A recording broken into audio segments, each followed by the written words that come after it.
Que bom nós estarmos juntos na presença de Deus. Deus está no meio de nós. É cumprimento da palavra, onde 2 ou mais se reunirem em meu nome, ali eu estarei. E nós somos muito mais que 2 reunidos no nome do Senhor. É o programa Bíblia no meu dia a dia. E é o Senhor quem fala quando nós lemos as Escrituras Sagradas. Ele fala ao seu povo, fala a mim e fala a você. Por isso, vamos juntos abrir o coração, estar atentos, abrir a nossa audição espiritual para escutar a voz de Deus. E vamos pedir o auxílio do Espírito Santo, para que Ele nos ajude no nosso estudo bíblico de hoje. Em nome do Pai, do Filho e do Espírito Santo. Amém. Vinde, Espírito Santo, enchei os corações dos vossos fiéis e acendei neles o fogo do vosso amor. Enviai o vosso Espírito e tudo será criado e renovareis a face da terra. Oremos. Ó Deus, que instruíste os corações dos vossos fiéis com a luz do Espírito Santo, fazei que apreciemos retamente todas as coisas segundo o mesmo Espírito e gozemos sempre da sua consolação por Cristo Senhor nosso. Amém. Vamos dar mais um passo no nosso estudo do livro dos Números. Então pega a sua Bíblia, e também o seu caderno e anota o texto que nós iremos estudar hoje. Números capítulo 14, versículos de 20 a 38. Números, capítulo 14, versículos de 20 a 38. Vamos ler o texto juntos e depois meditá-lo. Disse-lhe então o Senhor: eu os perdoarei conforme o teu pedido.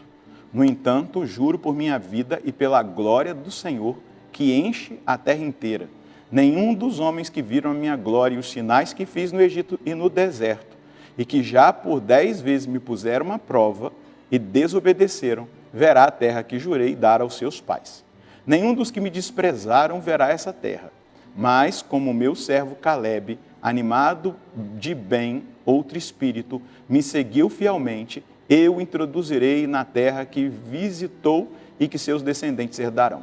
Visto que os amalecitas e os cananeus moram nas planícies, mudai de rumo amanhã e parti para o deserto, pela rota do Mar Vermelho. O Senhor falou a Moisés e a Arão: até quando esta comunidade perversa ficará murmurando contra mim? Bem ouvi as queixas que os israelitas murmuraram contra mim. Dize-lhes, por minha vida, oráculo do Senhor, juro que vos farei assim como vos ouvi dizer. Neste deserto ficarão estendidos vossos cadáveres. Todos vós que fostes recenseados de 20 anos para cima, e que murmurastes contra mim, nenhum de vós entrará na terra na qual, com mão levantada, jurei fazer-vos habitar, exceto Caleb, filho de Jefoné, e Josué, filho de Num. Mas os vossos filhos, dos quais dissestes que seriam presa dos inimigos, eu os introduzirei para que vejam a terra que vós desprezastes. Vossos cadáveres ficarão estendidos neste deserto. Vossos filhos serão nômades no deserto durante 40 anos, carregando o peso de vossas infidelidades, até vossos cadáveres se consumirem no deserto. Carregareis vossa culpa durante 40 anos, número correspondente aos 40 dias em que fizestes o reconhecimento da terra, isto é, 1 ano para cada dia. Assim experimentareis a minha reprovação. Eu, Senhor, assim como disse, assim farei com toda esta comunidade perversa, que se insurgiu contra mim. Nesta solidão serão consumidos e morrerão. De fato, os homens que Moisés tinha enviado para explorar a terra e que na volta fizeram murmurar contra ele e a toda a comunidade, falando mal da terra, esses mesmos homens que haviam difamado a terra foram golpeados diante do Senhor. Dos homens que tinham ido explorar a terra, sobreviveram apenas Josué, filho de Num, e Caleb, filho de Jefoné. Olha aí, a misericórdia de Deus acontece. Ele não destrói todo aquele povo, mas ele os corrige. E ele pune aqueles que foram causa do pecado de todo aquele povo. Os 10 que foram para a terra, prometida, junto com Caleb e Josué, e que voltaram dizendo coisas horrorosas, duvidando de Deus, duvidando da promessa de Deus, esses morreram ali imediatamente. Os outros daquele povo, a partir dos 20 anos, que murmuraram contra Deus, não entraram na terra prometida. Gente, eu já fui lá muitas vezes, é um pedacinho de terra. E para que eles fossem corrigidos e purificados, Deus, para cada dia que eles ficaram na terra prometida, fazendo aquele papel dos vigias, de olhar lá, de fazer aquela expedição, Deus colocou ali 10 anos, não, melhor, 1 ano. Né? Então foram 40 anos que eles foram caminhando no deserto. Olha só, 40 anos caminhando em torno de um pedacinho de terra sem entrar. Por quê? Eles precisavam ser purificados. Eles precisavam entender que eles cometeram um grande erro. Não entraram na terra prometida. Somente os filhos dessa geração, juntos com Josué e Caleb, entrarão na terra prometida. Meus irmãos, vale a pena colocar a nossa salvação em risco? E aí eu estou levando agora pelo lado para uma leitura espiritual. Fizemos a leitura literal do texto. É o que aconteceu. Vale a pena a gente perder a salvação por causa de rebelião, de desobediência, por causa de uma descrença? Não vale a pena. Nós precisamos colocar a nossa vida em dia, os nossos sentimentos em ordem. A nossa decisão precisa ser permanente pelo Senhor. A nossa confiança precisa estar no Senhor e não em nós mesmos. Josué e Caleb confiaram no Senhor. Josué e Caleb tiveram a mente de Deus, o pensamento de Deus e os sentimentos de Deus. Deus havia prometido. Então, não importa se são gigantes, não importa se são um povo numeroso, se tem muralhas a serem superadas, nós confiamos em Deus. Então, eu preciso confiar em Deus e eu preciso ultrapassar aquela que é a limitação da minha humanidade, da minha fraqueza humana, para adentrar a fortaleza, a vontade e o querer de Deus e assim experimentar o que Deus mesmo preparou para mim. Deixa eu te dizer, Deus tem um céu para você, Deus tem um céu para mim e nós precisamos adequar a nossa vida ao que Deus mesmo tem para nós. O modelo da purificação dos 40 anos desse povo que morreu ali no deserto e não entrou na terra prometida é o entendimento que nós precisamos ter. O tempo que nós caminhamos nesse vale de lágrimas, como vai dizer a Salve Rainha, nesse deserto onde nós estamos, que é esse mundo, é um tempo de treinamento, onde nós vamos sendo purificados, onde a nossa vida vai sendo cada vez mais adequada à palavra de Deus e à vontade de Deus. É um chamado, é um convite. E a gente não pode tirar os olhos do céu, a gente não pode deixar de entender que existem máximas a serem observadas. Existem ordens a serem obedecidas. Existe um sistema de Deus a ser vivido. Não escolha o sistema do mundo. O sistema do mundo vai te levar à corrupção, vai te levar à morte.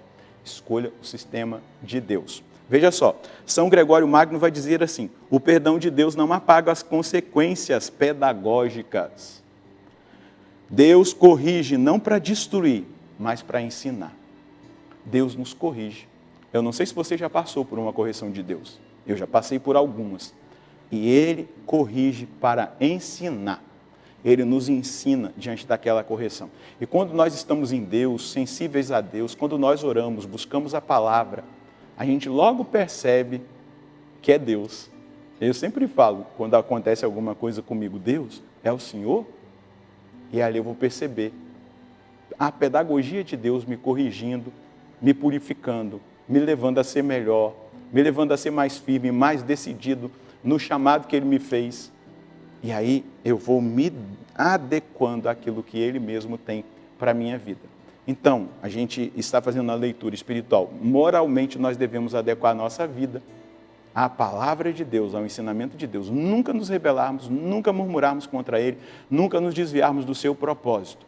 E anagogicamente, olhando para a eternidade, nós só entraremos na terra prometida se nós formos fiéis ao Senhor e obedecermos a Ele de todo o nosso coração.